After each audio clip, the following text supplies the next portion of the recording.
சமூகத்திற்கு படித்து கொடுக்கிற பல்வேறு பாடங்களை அல்லாமா இமாம் புகாரி ரஹிமஹுல்லாஹ் எடுத்து எழுதியிருக்கிறார்கள். நாயகம் ஸல்லல்லாஹு அலைஹி வஸல்லம் சிரமம் கொடுக்க விரும்புறதில்லை யாருக்கும். அதே சமயம் அவர்கள் செய்ய வேண்டியதை வலியுறுத்தி விடுவார்கள். சிரமம் கொடுக்கறதில்லை. ஆனாலும் அவரவர்களுடைய கடமைகளை உணர்த்துவதோடு அவரவர்களுக்கு எதிலே பெரிய பாக்கியம் கிடைக்குமோ அந்த பாக்கியத்தை அவர்கள் அடைய வேண்டும் என்றும் அவர்களை ஊக்குவிப்பார்கள். இங்கே சர்க்காரே ஆலம் ஸல்லல்லாஹு அலைஹி வஸல்லம் சஹாபிகளுக்கு பாடம் நடத்திய அந்த பகுதியில் அப்துல்லா இப்னு உம்மு மக்தூமை பற்றி ஒரு பாடம் இன்றைய தினம் பதிவு செய்கிறார். அப்துல்லா இப்னு உம்மு மக்தூம் ஒரு மகத்துவம் பொருந்த சஹாபி. ஆனால் கண் பார்வை தெரியாதவர். அவருக்கு ஒரு பெரிய மகத்துவம் அல்லாஹ்வின் பார்வையில் இருந்தது. அவர்கள் பாங்கு சொன்னால் அந்த பாங்கை மனிதர்கள் மட்டும் கேட்பதில்லை, மலக்குகளும் கேட்பார்கள். அவர்களுக்கென்று அல்லாஹ் கொடுத்த ஒரு மிகப்பெரிய பலம், ஈமானின் பலம். அல்லாஹ் நம்ம எல்லாருக்கும் நசீபாக்குவானாக. ஒரு தடவை அவர்கள் வந்து கேட்கிறார்கள், யா ரசூலல்லாஹ், பார்வை தெரியவில்லை, பாங்கு சப்தம் கேட்ட பின்னால் பள்ளிவாசலுக்கு போவதிலே தொண்டம் இரவு நேரங்களில் பாதைகளில் தடுமாற்றங்கள்.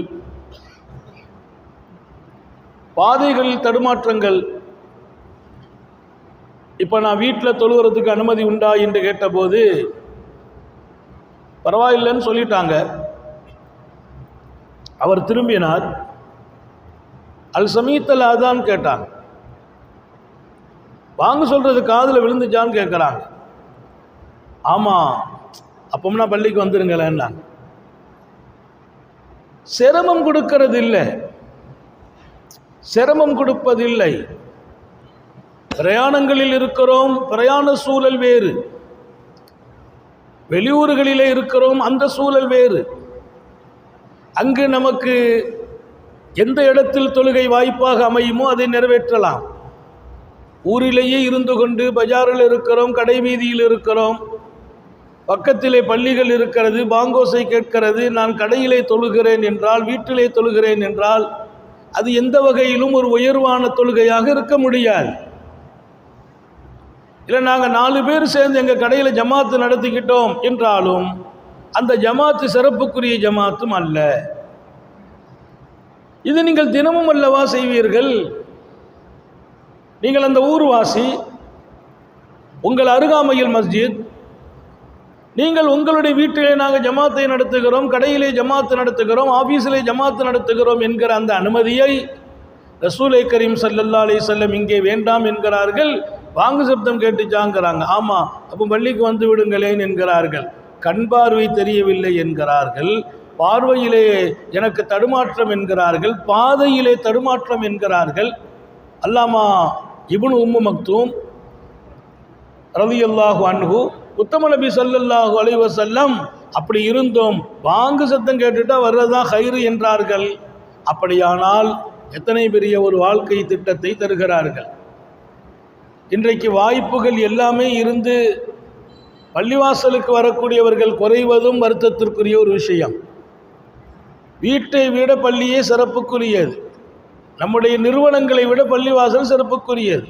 என்றோ ஒரு நாள் தொழுவது அது பெரிய விஷயம் அல்ல. அதை நிரந்தரமாக ஆக்கிக் கொள்கிற நிலைகளை மாற்ற வேண்டும். அப்துல்லா இப்னு உம்மு மக்தூம் ரலியல்லாஹு அன்ஹு அவர்களை பற்றி பல்வேறு தகவலுக்கிடையே இன்றைக்கு இன்னொரு செய்தியை பதிவு செய்கிறார்கள். சய்யிதுனா ரசூலுல்லாஹி ஸல்லல்லாஹு அலைஹி வஸல்லம் திருக்குர்ஆனிலே ஒரு வசனத்தை அல்லாஹ் இறக்குகிறான். திருக்குர்ஆனிலே ஒரு வசனம், லா யஸ்தவில் காயிதூன் மினல் மூமினீன் வல் முஜாஹிதூன ஃபீ சபீலில்லாஹ்.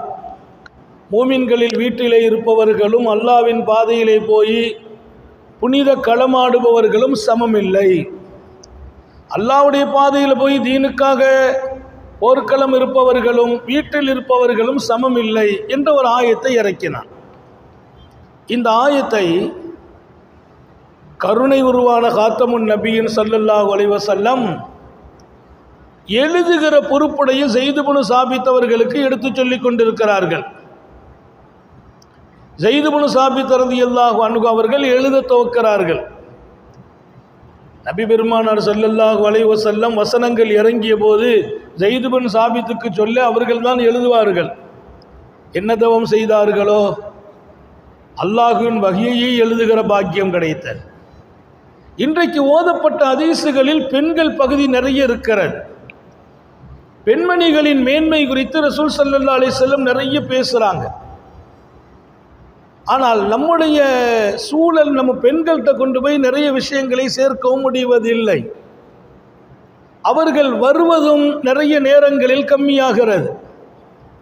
இங்கே உள்ள சூழல் எனக்கு புரிவதில்லை. ஆனாலும் நான் நம்ம பகுதிகள் பல நேரங்களில் பெண்களையும் அசம்பிளிப்படுத்துறது.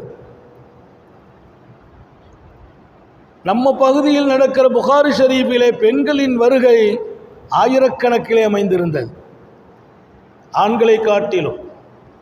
நம்ம ஒரு நாள் வந்தால் இன்னொரு நாள் கொஞ்சம் ஓய்வு எடுத்துருவோம். பெண்கள் வந்தால் ஹயாத் வரைக்கும் வருவாங்க. அவங்கள்ட்ட ஒரு பழக்கம், ஒரு பிடிப்பு.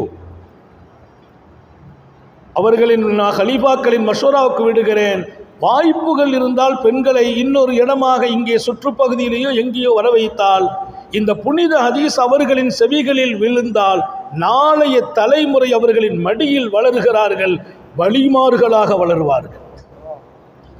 பெண்கள் இதயத்தில் கொண்டு சேர்க்க வேண்டிய நிறைய கடப்பாடு நமக்கு இருக்கிறது. இங்கே அதிகமான மஜ்லிஸுகளில் அவர்களை கொண்டு இணைக்கிற வாய்ப்புகள் குறைவு. அதற்கான காரணம் எனக்கு விளங்கவில்லை. பெரும்பாலும் நம்முடைய பகுதிகளில் அவங்களை எல்லா இடத்திலையும் ஒரு இடத்துல அவங்களுக்குண்டு பெண்களுக்கு தனி இடம் என்றே ஒரு அறிவிப்பையும் நோட்டீஸ்களிலே வெளியிடுற பழக்கம் இருக்கிறது. இன்றைக்கு வாசிக்கப்பட்ட ஹதீஸின் பெரும் பகுதி இப்போது நான் வாசித்ததிலிருந்து நம்முடைய சர்க்கார் வாசித்தது வரையிலும் பெண்கள் பகுதியாகவே பல செய்திகள் இடம்பெறுகிறது. சய்யிதனா ரசூலுல்லாஹி ஸல்லல்லாஹு அலைஹி வஸல்லம் பெண்களுக்கு ஒரு தனி முக்கியத்துவம்.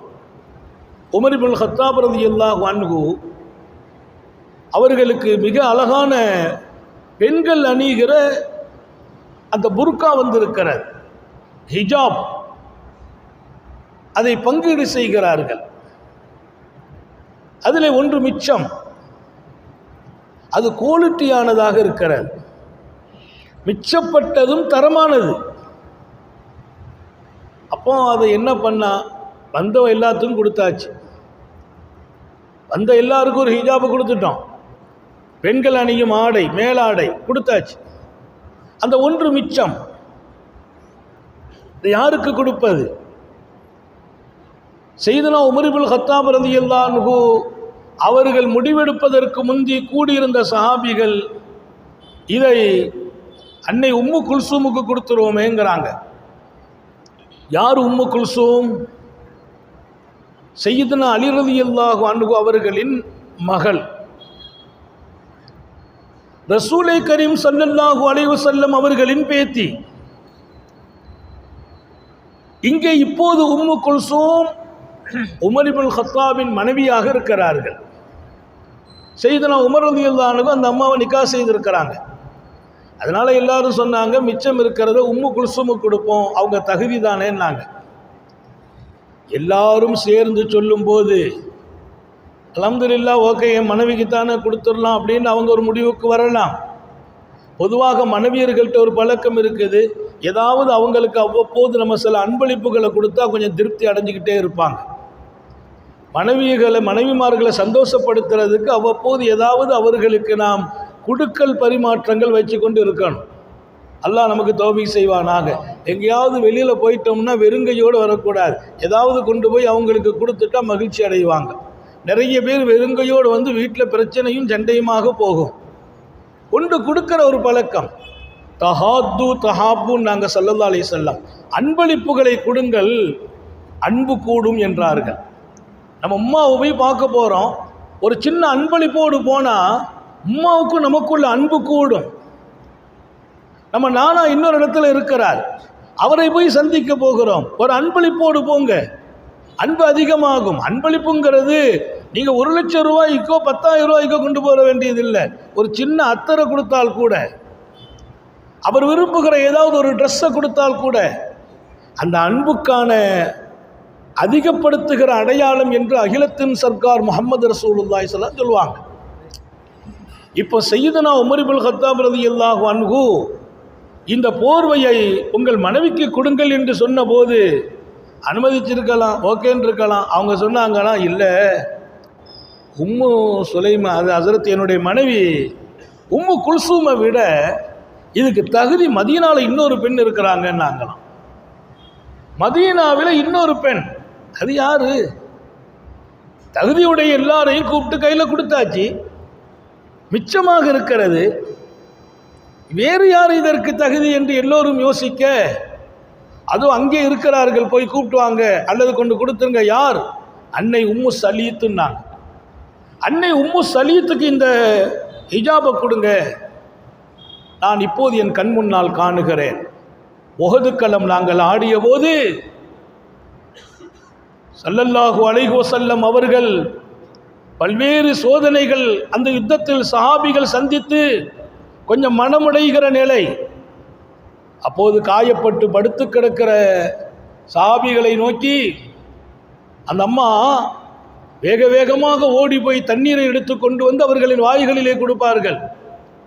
காயப்பட்டிருப்பவர்கள், உயிரோடு போராடி கொண்டிருந்தவர்கள், அவர்கள் வாய்களிலே தண்ணீரை கொடுத்து ஒவ்வொருவர்களின் வாயிலும் தண்ணீரை ஊற்றி தண்ணீர் தீர்ந்த போது மீண்டும் ஓடி போய், எதிரிகள் இருக்கிறார்களே என்ற பயம் எல்லாம் இல்லை, மீண்டும் தண்ணீரை எடுத்து தன்னுடைய புஜத்திலே வைத்து நிரப்பி கொண்டு வந்து கொடுத்து கொண்டிருந்த அந்த காட்சியை நான் பார்க்கிறேன். அந்த பெண்மணியை இன்றைக்கு நான் கௌரவிக்க கடமைப்பட்டிருக்கிறேன் என்கிறார்கள்.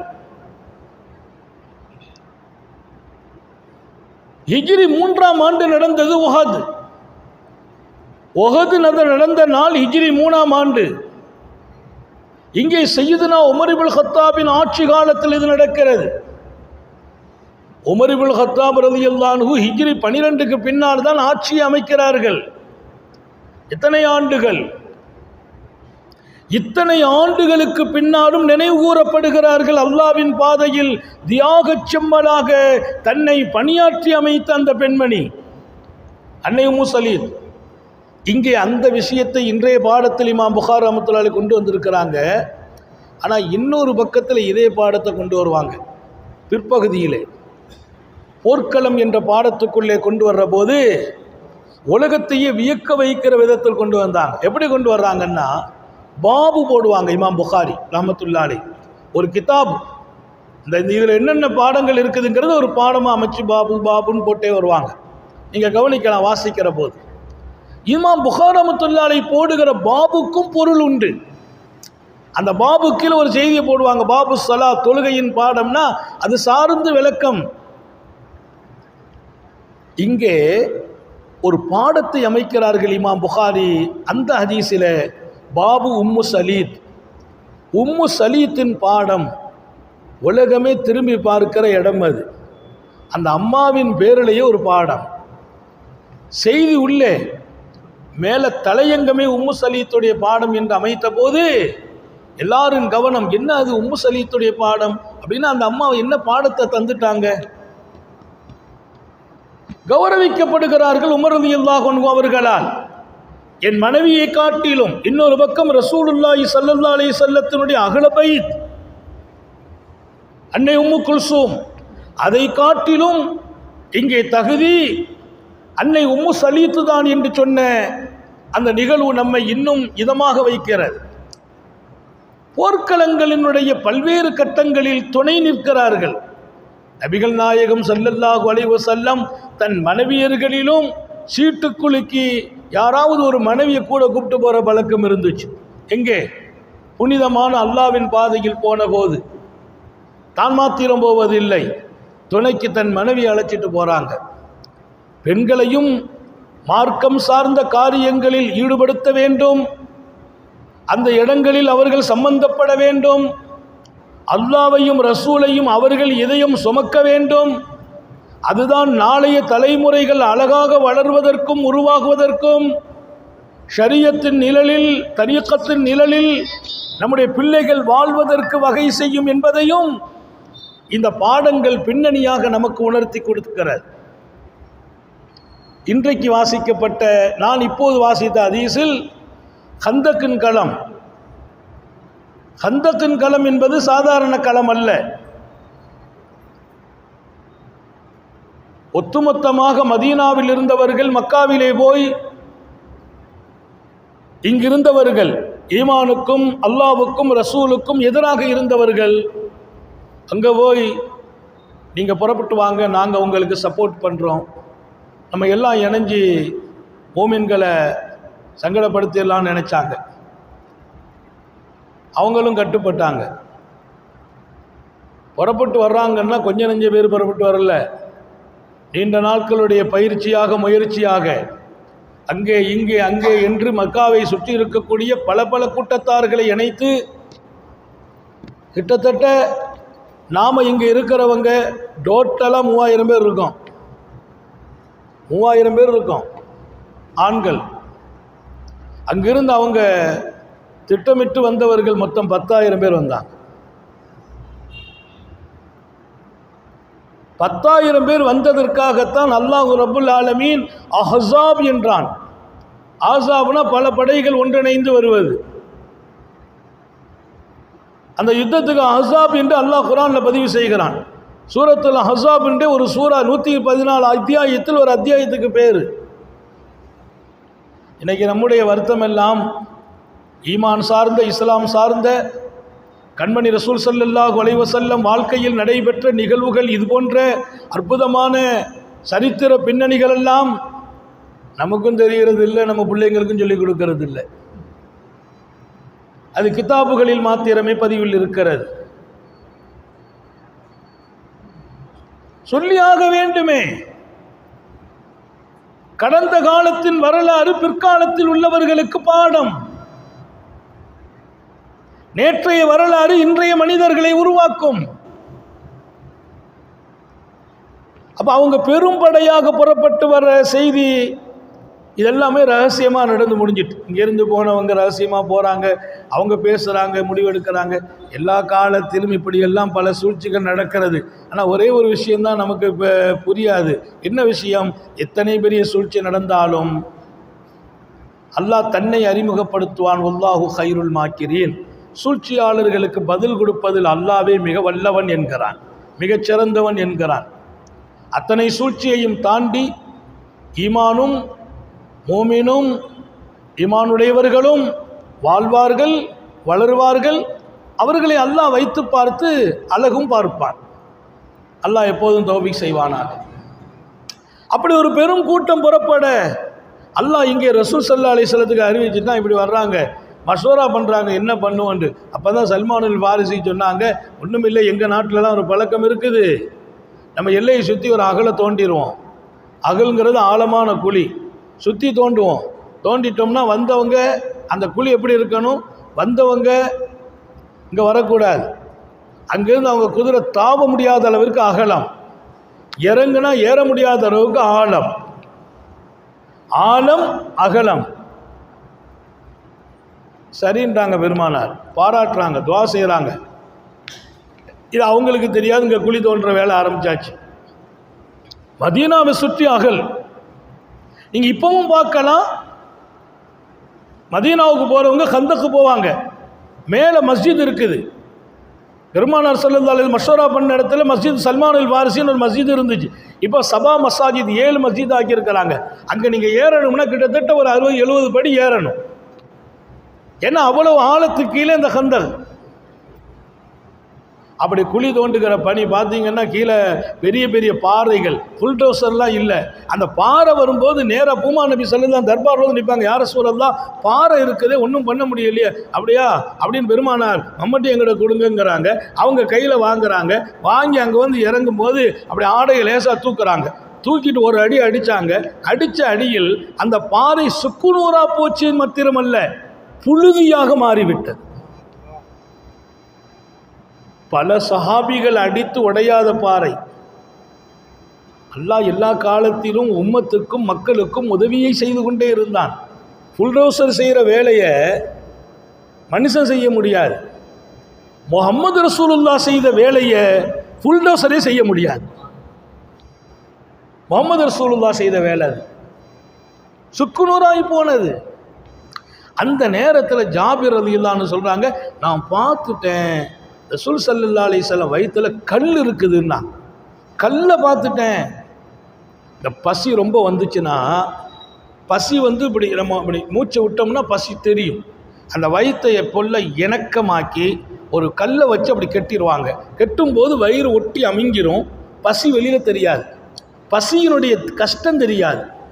பசி என்பது ஒரு கடும் நோய். அது அல்லாஹ் சொல்கிறான், ஒல நபுலுவன்னக்கும் பிஷையும் மினல் ஹௌஃபி வல் ஜூ, பசியை கொண்டு சோதிப்போங்கிறான் அல்லாஹ். அல்லாஹ் நம்மையும் நம்ம சந்ததிகளையும் பாதுகாப்பானாக. பல இடங்களிலே சாப்பிட முடியாத நிலை இருக்குது பாருங்க, அது ரொம்ப ஆபத்தான நிலை. பசி வந்துச்சுன்னா மனிதன் வாழ்க்கையில் ரொம்ப பெரிய கஷ்டத்துக்கு போயிடுவான். அந்த பசியை உணர முடியாத அளவிற்கு கல்லை வச்சு கட்டியிருக்கிறாங்க. ஜாபிர் சொன்னாங்க, சஹாபாக்கள் பல பேருக்கு சாப்பிட ஒன்றும் இல்லை, பசி, கல் கட்டி இருந்தாங்க, நான் பார்த்துருக்கிறேன். ஸல்லல்லாஹு அலைஹி வஸல்லம் இறங்கும் போது தான் பார்த்தேன், அவங்க வயிற்றில் கல் இருந்துச்சு. ஆச்சரியம் என்ன தெரியுமா, நாங்கள் ஒரு கல் கட்டி இருந்தோம், ரசூல் ஸல்லல்லாஹு 2 கல் கட்டியிருந்தாங்க. துன்பத்திலும் தான் பங்கு, இன்பத்திலும் தானும் இணைவு. அதுதான் மிகச்சிறந்த மகத்தான தலைவரின் முகவரி. தோழர்கள் எல்லாம் துன்பப்படும் போது தான் சிம்மாசனம் இருப்பதில்லை. தோழர்கள் எல்லாம் மகிழ்ச்சி அடைகிற போது அதை கண்டு வருத்தப்படுவதில்லை. அந்த மகிழ்ச்சியில் கூட்டாகி அல்லாஹ்வின் தூதர் தான். அதே சமயம் எல்லாரும் ஜாலியா இருக்கிறாங்களா, அந்த ஜாலியில் தானும் பங்கெடுத்துக் கொள்வார்கள். சாபாக்கள் உட்கார்ந்து சிரிச்சுக்கிட்டு பேசிக்கிட்டு இருப்பாங்க, பெருமானார் அதை கேட்டு முகம் பார்த்து அப்படி சிரிச்சுட்டே இருப்பாங்களாம். அது ஒரு பெரிய வாழ்க்கை, இன்பத்திலும் துன்பத்திலும் கூட்டாகிற வாழ்க்கை. ஒரு நல்ல நண்பன் யார்? நீ துன்பப்படும் போது உன்னோடு நிற்பானே, அவனே நல்ல நண்பன். இன்னைக்கெல்லாம் நம்ம கையில் கொஞ்சம் சல்லி இருந்தால் சில பேர் நம்ம பின்னாலேயே நிற்பாங்க. கொஞ்சம் காசெல்லாம் குறைஞ்சி போச்சுன்னா நண்பர்களும் காணாமல் போயிடுவாங்க. அவர் நல்ல நண்பர் அல்ல. துன்பத்திலே நிற்க வேண்டும். செய்தனா ஜாபிர் பெருமானார் ஸல்லல்லாஹு அலைஹி வஸல்லம், யா ரசூலல்லாஹ் ஒரு சின்ன அனுமதி கொடுங்க. என்னப்பா அனுமதின்னு கேட்டாங்க. இல்லை வீட்டுக்கு போயிட்டு வந்துடுறேனேன்னாங்க. சீக்கிரம் போயிட்டு வாப்பான்னாங்க. நேராக வீட்டுக்கு வந்தாங்க. வீட்டில் அவங்க மனைவி உம்மு சுலைம்ட்டு வந்து சொல்கிறாங்க, எம்மா விஷயம் தெரியுமா, பெருமானார் ஸல்லல்லாஹு அலைஹி வஸல்லத்தை பார்த்தம்மா, அவங்க ரொம்ப பசியாக இருக்கிறாங்க, வயிற்றில் கல்லை கட்டிட்டு இருக்கிறாங்க, என்னால் தாங்க முடியல, வீட்டில் ஏதாச்சும் இருக்குதான்னு கேட்டாங்க. ஆமாம் இருக்குது. என்ன இருக்குது? ஒரு மரக்கா கோதுமை இருக்குது, ஒரு ஆட்டுக்குட்டி நிற்கிது. அப்படியா? ஒன்றும் இல்லாமல் பிரச்சனை இல்லை, நீ ஒன்றை பண்ணு, மாவை திரிச்சிரு, நான் ஆட்டை அறுக்கிறேன். உடனே அவர் ஆட்டை அறுத்தாரு, தோலை உரிச்சாரு, கறியை கட் பண்ணாரு, சட்டியில் கொண்டு வச்சுட்டாரு. அந்த அம்மா அதுக்குள்ளே மாவை திரிச்சு கொண்டு சரி பண்ணிட்டு இப்போ சொன்னாங்க, நான் போய் நபி பெருமானார் ஸல்லல்லாஹு அலைஹி வஸல்லத்தில் போய் ஒரு விருந்துக்கு கூப்பிட்டு வந்துடுறேன். அம்மா சொன்னாங்க, போங்க, இங்கே என்ன இருக்குது அதை அப்படி சொல்லுங்க, இருக்கிறத சொல்லுங்க, கூட குறையெல்லாம் சொல்லிட வேண்டாம். வேகமாக ஓடி வந்தார். யா ரசூலல்லாஹ் ஒரு சின்ன ஆட்டுக்குட்டி அறுத்துருக்கு. அவர் சொல்கிறார், தாங்க விருந்துக்கு எங்கள் வீட்டுக்கு வரணும்.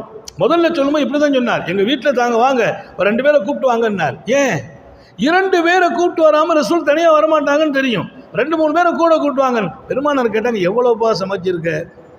ஒரு ஆட்டுக்குட்டி அறுத்து கொடுத்துருக்கேன், ஒரு மரக்கா கோதுமை மாவு திரிச்சிருக்கோம். அப்படியா? கசீரும் தையிப்புன்னாங்க. அப்பா அது பெரிய விருந்தில்ப்பா, அதிகமான சாப்பாடு, பறக்கத்தில் அது. சரி நீ போ, ரொட்டி சுட வேண்டான்னு சொல்லு, சட்டி இறைச்சி வேலை முடிஞ்சிட வேண்டான்னு சொல்லு, நான் வந்த பின்னால் பண்ணிக்கலாம் அப்படிங்காங்க. அவருக்கு ஒன்றும் ஓடலை. வந்த பின்னால் எப்படி பண்ணுறது? சரி நான் போகிறேன். அவர் கால் எடுத்து இப்படி திரும்புகிறார்.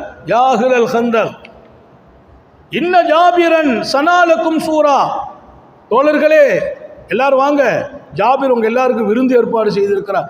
கந்தக்கில் குழி தோண்டிட்டு இருந்த அவ்வளோ பேரும் டப்பு டப்புன்னு மண்ணை உதறிட்டு மேலே எஞ்சிட்டாங்க. எழுந்திரிச்சு பார்த்தா சுப்ஹானல்லாஹ் பெருங்கூட்டம்.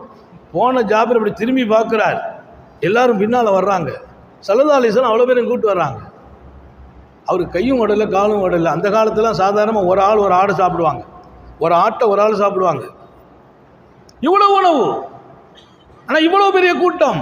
ஓடி வந்தார் தங்க மனைவிட்ட உம்மு சுலைம்கிட்ட. உம்மு சுலைம் விஷயம் தெரியுமா, நம்ம இந்த மாதிரி ஆகி போச்சே, என்ன ஆச்சுங்கன்னு கேட்டாங்க. மாதிரி சல்லல்லாஹு அலைஹி வஸல்லத்துல சொன்னேன், நீ கரெக்டாக சொன்னியலா? கரெக்டாக சொல்லிட்டேன். எல்லாரையும் வாங்கன்னு கூப்பிட்டாங்க, பரக்கத்தான உணவுன்னு சொல்லிட்டாங்க. என்ன செய்யா? பதறாதீங்க, அவங்க அல்லாஹ்வுடைய ரசூல், எல்லாம் அவர்களுக்கு தெரியும். அல்லாஹ் அந்த மாதிரி மனைவியர்கள் நம்ம வீட்டில் இருக்க தௌஃபீக் செய்வானா? பொம்பளைங்க இன்னைக்கெல்லாம் நிலைமையை பார்த்தா நீ சும்மா இல்லாமல் அங்கே போய் சாப்பாடு கிப்பாடுன்னு சொல்லி பெருசாக்கிட்டியலே அப்படின்னு நம்ம சத்தம் போடுற மனைவி தான் நீங்கள் வீட்டில் உட்காந்துருக்கு. பெரும்பாலான வீட்டில் பிரச்சனையை பெருசாக்கிட்டியலேன்னு பேசுகிற பெண்கள் தான் உட்காந்துருக்காங்க. பண்பட்ட பெண்களை இமாம் புகாரி இன்றைக்கு பாடத்தில் முகவரிப்படுத்துகிறார். அன்னை உம்மு சலீத்தை அடையாளம் காட்டுகிறார்கள். அன்னை ஆயிஷா போர்க்களத்தில் எதிரிகளுக்கு விரட்டி வந்த போது காயப்பட்டவர்களுக்கு தண்ணீர் கொடுத்த இடத்தில் அன்னை ஆயிஷாவை முகவரிப்படுத்துகிறார்கள். உம்மு குல்சூம் அடையாளம் காட்டப்படுகிறார்கள். உம்மு சலீத் அடையாளம் காட்டப்படுகிறார். இங்கே உம்மு சுலைமை அடையாளம் காட்டுறாங்க. அந்த அம்மா கேட்டாங்க, சொல்லிட்டியலா விஷயத்தை? சொல்லிட்டேன்னாங்க. வந்தாங்க, எல்லாரும் உள்ளே வாங்கின சாபாக்கள் நெருக்கடிக்கிறாங்க. ஏன்னா சின்ன வீடு, சாப்பாடு எவ்வளோ தான் இருக்கும் ஜாபீர் வீட்டில், அதனால் கொஞ்சம் வேகம். எல்லோரும் 2 நாள் 3 நாள் சாப்பிடாமல் பசியோட வயிற்றில் கல்லை கட்டி இருக்கிறவங்க டப்பு டப்புன்னு அவுத்து கல்லுப்புறம் தொப்பு தொப்புன்னு கீழே போட்டாங்க. ஜாபீர் பார்க்குறாங்க, என்ன தான் பண்ண போகிறோம், இவங்க பசியோடு வந்திருக்கிறாங்க, கல்லை கட்டினவங்க கல்லை எடுத்துகிட்டு வந்திருக்கிறாங்க, 2 நாள் சாப்பிடாதவங்க, எவ்வளோ பெரிய விருந்து நம்ம செய்ய வேண்டியிருக்குது, உள்ளே வாங்கன்னு பெருமானா சொன்னாங்க. நெருக்கடி இல்லாமல் வாங்க, அந்த அம்மாவை கூப்பிடுப்பாங்க. இந்த அம்மா ரொட்டி சுட அம்மாவை கூப்பிடு, சுடுமான்னாங்க. ரொட்டியை சுடு. ஆனத்தை போய் பார்க்குறாங்க, அந்த சட்டியை திறந்து லேசாக உமிழ் நீரை அதில் செய்தாங்க, தூண்டாங்க. உமிழ் நீரை உள்ளே வல்லல் நபி ஸல்லல்லாஹு அலைஹி வஸல்லம் அதற்குள்ளே தங்கள் உமிழ் நீரை செலுத்துகிறாங்க. மாவுல லேசாக ஒரு துளி சுட ஆரம்பித்தாங்க. சுட்டு முடியுது, கூப்பிட்டாங்க. 10 பேராக உட்காருங்க, சாப்பாடு கொடுத்தாங்க. எல்லாரும் சாப்பிட்டாங்க, திரும்பினாங்க. கேட்டாங்க எவ்வளோ பேர் இருந்தாங்க? 1000 பேர் இருந்தார்கள். 1000 பேர். 1000 பேர்களுக்கு ஒரு சின்ன ஆட்டுக்குட்டி, ஒரு மரக்காய்னா 4 கிலோ 5 கிலோ மாவு. எல்லோரும் சாப்பிட்டு விடை பெற்றார்கள். இன்னும் அந்த பாத்திரத்திலே இறைச்சி கொதித்து கொண்டிருந்தது, ரொட்டி சுடப்பட்டு கொண்டே இருந்தது. ரொட்டி இன்னும் நிற்கவில்லை, இறைச்சியும் நின்று போகவில்லை என்கிறார் செய்தனா ஜாபீர். அல்லாஹ் போர்க்களத்தை வெற்றியாக்குவதற்கு மாத்திரமா அற்புதத்தை வெளிப்படுத்தினான். 10,000 பேர் வந்தவர்களை ஓட வைத்தான் அல்லாஹ். அதில் மாத்திரமா பசியோடு நின்றவர்களுக்கு ஒரு கவளம் உணவில் 1000 பேரை சாப்பிட வைத்து அழகு பார்க்க வைத்தான் அல்லாஹ். அத்தனை ஆற்றல் மிக்கவர்கள் சையதுனா முஹம்மது ரசூலுல்லாஹ். அந்த பாக்கியங்களை எல்லாம் பின்னின்று வழிநடத்துகிற இடத்தில் இந்த சமூகத்தின் பெண்மணிகள் அவர்களின் மிகப்பெரிய பங்களிப்பை தந்து கொண்டிருக்கிறார்கள். மேலே நான் சொன்னேன், அண்ணல் அப்துல்லா இப்னு உம்மு மக்தூம் ரலியல்லாஹு அன்ஹு வரும்போது ரசூல் ஸல்லல்லாஹு அலைஹி வஸல்லம் வஹியை சொல்லி கொடுக்குறாங்க. லா யஸ்தவில் காயிதூன மினல் மூமினீன் ஒல் முஜாஹிதூன ஃபீ சபீலில்லாஹ். அல்லாஹ்வுடைய பாதையில் போராடியவர்களும் அல்லாஹ்வுடைய பாதைக்கு போகாமல் வீட்டில் இருந்தவங்களும் சமம் இல்லை அப்படின்னு எழுதுறாங்க. டக்குன்னு உள்ளே வந்துடுறாங்க. யார் ரசூலல்லாஹ், இப்படி ஒரு வசனமா? இப்போ நான்லாம் போகலையே, போக முடியாது, கண் பார்வை தெரியாத எனக்கு. அப்போ போனவர்களும் போகாதவர்களும் சமம் இல்லை என்றால் நான் போக நினைக்கிறேன், போக முடியவில்லை, என் கதி என்ன? நான் அந்த உயர்ந்தவர்களின் பட்டியலில் இடம்பெற மாட்டேனா என்று அவர் தன் ஏக்கத்தை காட்டிய போது அடுத்த கணம் பெருமானார் வேர்த்து போகிறார்கள். முத்துக்கள் போல் வேர்வை வடிகிறது. வஹி இறங்கினால் அப்படி நடக்கும். வஹி இறங்க, அந்த வஹி என்ன தெரியுமா? ஒரு வார்த்தை மட்டும் வஹியாக இறங்கியது. நீங்கள் திருக்குர்ஆனின் வஹியை எடுத்து பார்த்தால் ஒரு வார்த்தை வஹியாக இறங்கும் நேரம் இந்த நேரம். லா யஸ்தவில் காயிதூன மினல் மூமினீன் ஒல் முஜாஹிதூன ஃபீ சபீலில்லாஹ். அல்லாஹ்வின் பாதையில் போனவர்களும் போகாது வீட்டில் இருந்தவர்களும் சமமில்லை என்ற வசனத்தில் அல்லாஹ் ரெண்டா அப்படி அதை பிரிக்கிறான் அந்த ஆயத்தை. லா யஸ்தவில் காயிதூன மினல் மூமினீன் ஒல் முஜாஹிதூன், அதுக்கு மத்தியில் உள்ள ஒரு செய்தி, கைரு உலில் லரர், கண் தெரியாதவர்கள் முடியாதவர்களை விதிவிலக்காக ஆக்கி அவர்கள் மீது குற்றமில்லை. அந்த ஒத்த வார்த்தையை உள்ள ஜாயிண்ட் லா யஸ்தவில் காயிதூன மினல் முஃமினீன் கைரு உலில் தரர் அது மட்டும் இறங்குது. பார்வை தெரியாதவர்களை பற்றி பரவாயில்லை, அவங்க போகாட்டாலும் அவங்க அந்தஸ்து உயர்வு தான். யாருக்காக? அப்துல்லா இப்னு உம்மு மக்தூமுக்காக. இதை எழுதுகிற பாக்கியம் யாருக்கு கிடைத்தது? ஸைத் பின் சாபித். யார் அவர் ஸைத் பின் சாபித்? அவங்க தாயார் சொன்னார்கள், உனக்கு ஆற்றல் இருக்கிறது மகனே, நீ மொழியில் தேர்ச்சி பெறு, உத்தம நபியின் நெருக்கம் உனக்கு கிடைக்கும் என்று பெருமானாரின் தர்பாரில் ஸல்லல்லாஹு அலைஹி வஸல்லம் தர்பாரில் கொண்டு மகனை ஒப்படைக்கிறாங்க. யார்? அவங்க தாயார். அந்த தாயாரின் ஆற்றல் தான் ஸைத் பின் சாபித் வஹி எழுதும் இடத்துக்கே வந்தார். அதனால் இன்றைய பாடம் கொஞ்சம் நேரமும் கூடி போச்சு. நம்முடைய வீட்டு பெண்களின் இதய துடிப்புகளில் அல்லாவையும் ரசூலையும் கொண்டு கொடுங்கள். வீடு ஒழுக்கமாகும், பண்பாகும். இன்னொரு பக்கம் நாளை வளரும் பிள்ளைகள் செழிப்பாகுவார்கள். அல்லாவுடைய தொடர்பில், ரசூலின் தொடர்பில், மார்க்கப்பற்றில், எல்லாவற்றுக்கும் மேலாக வீட்டுக்கும் நாட்டுக்கும் நலவை சேர்க்கும் பிள்ளைகளாக மலருவார்கள். அல்லாஹ் அதற்கான தௌஃபீகை வழங்குவானாக. சோதனைகளிலிருந்து பாதுகாப்பானாக, கெட்ட முடிவுகளிலிருந்து பாதுகாப்பானாக. நீண்ட நெடிய நாட்கள் நோய் நொடிகள் இல்லாமல் உடல் ஆரோக்கியத்தோடு மனநிறைவோடு இன்பத்தோடு அல்லாஹுவை நின்று வணங்கி வழிபட்டு வாடும் நசீபையும் பாக்கியத்தையும் எல்லாம் அல்லாஹ் உங்களுக்கும் எனக்கும், நம்மை ஈன்றெடுத்த தாய் தந்தையர்களுக்கும், நமது மனைவி மக்கள் உற்றார் உறவினர் யாவருக்கும் கொடுத்தருள் புரிவானாக. நமது உயிரினும் மேலான கண்மணி காத்தமுன் நபியின் முஹம்மது ரசூலுல்லாஹி ஸல்லல்லாஹு அலைஹி வஸல்லம் அவர்களை கனவிலும் நனவிலும் கண்டுகளிக்கும் பெரும் பாக்கியத்தை அல்லாஹ் நம் எல்லோருக்கும் கொடுத்தருள் புரிவானாக என்ற நல்ல துஆக்களோடு உங்கள் எல்லோருடைய துஆவை ஆதரவு வைத்து என் வார்த்தைகளை நிறைவுபடுத்துகிறேன். வாஹிரு தஅவானா அல்ஹம்துலில்லாஹி ரப்பில் ஆலமீன். அஸ்ஸலாமு அலைக்கும் வரஹ்மத்துல்லாஹி.